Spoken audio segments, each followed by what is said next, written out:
கைலாயமலை சர்வேஸ்வரனே அபயம், நீங்கள் தான் எங்களை காத்தருள வேண்டும் என்று பலவிதமாக கூக்குரலிட்டபடி கூப்பிய கரங்களுடன் எதிர்வந்து நின்றனர் தேவர்கள். கண் மூடியிருந்த பரமசிவன் கண்களை திறந்து புன்னகை புரிந்தார். தேவேந்திரா, ஏன் இந்த பதட்டம்? என்ன நடந்தது? தேவேந்திரன் முன்னால் வந்தான். பிரபு, பூலோகத்தில் பிறகு முனிவர் கடுந்தவம் புரிந்து வருகிறார். அவரது தவத்தின் என்ன அலைகள் தேவலோகத்தையும் எட்டிவிட்டது.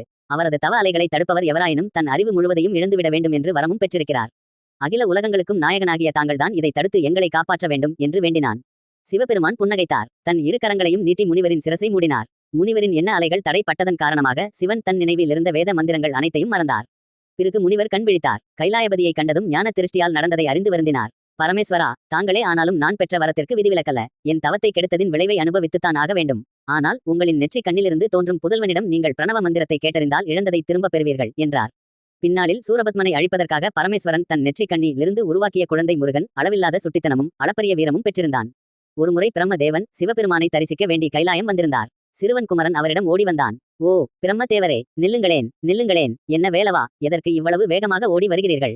என்ன வேண்டும்? பிரம்ம தேவரே, ஓம் என்ற பிரணவ மந்திரத்தின் உட்பொருளை நீங்கள் எனக்கு விளக்கமாக கூறியருள வேண்டும். கணபதிக்கும் இது தெரியாதென்கிறார். பிரணவ மந்திரத்தை மறந்து விட்டிருந்த பிரம்மன் திருதிருவென்று விழித்தார்.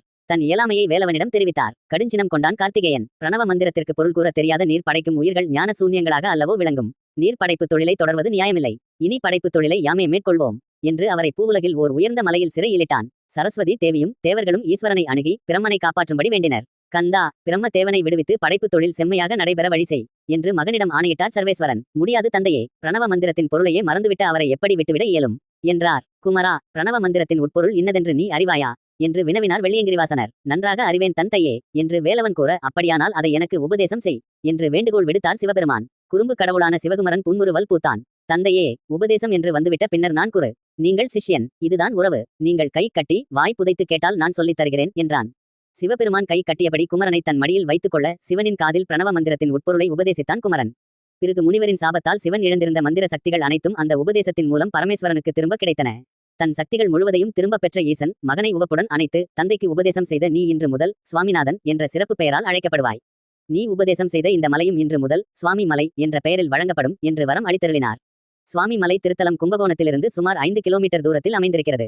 முருகனின் 6 படை வீடுகளில் 4வது படை வீடாக சொல்லப்படுகிறது இத்தலம். ஏனைய முருகனுரை மலைக்கோவில் களை போலன்றி இந்த ஆலயம் செயற்கையான உருவமைக்கப்பட்ட ஒரு குன்றின் மீது அமைந்துள்ளது.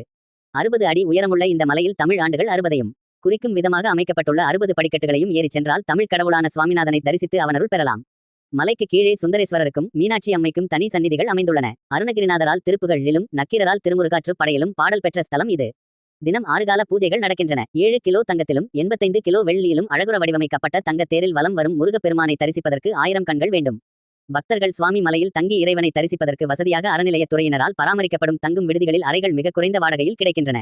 மாதந்தோறும் கிருத்திகை, ஏப்ரல் மாதத்தில் தேர் திருவிழா, மே மாதத்தில் விசாக திருவிழா மற்றும் நவராத்திரி விழா, அக்டோபர் மாதத்தில் கந்தஷ்டி பெருவிழா, நவம்பர் டிசம்பர் மாதங்களில் கார்த்திகை திருவிழா, ஜனவரி மாதம் தைப்பூச திருவிழா, மாதத்தில் பங்குனி உத்திர திருவிழா என்று இங்கே ஆண்டு முழுவதும் விழாக்கள் நடப்பதால் குமரனை தரிசித்து அருள் பெறுவதற்கு உகந்த இடமாக விளங்குகிறது.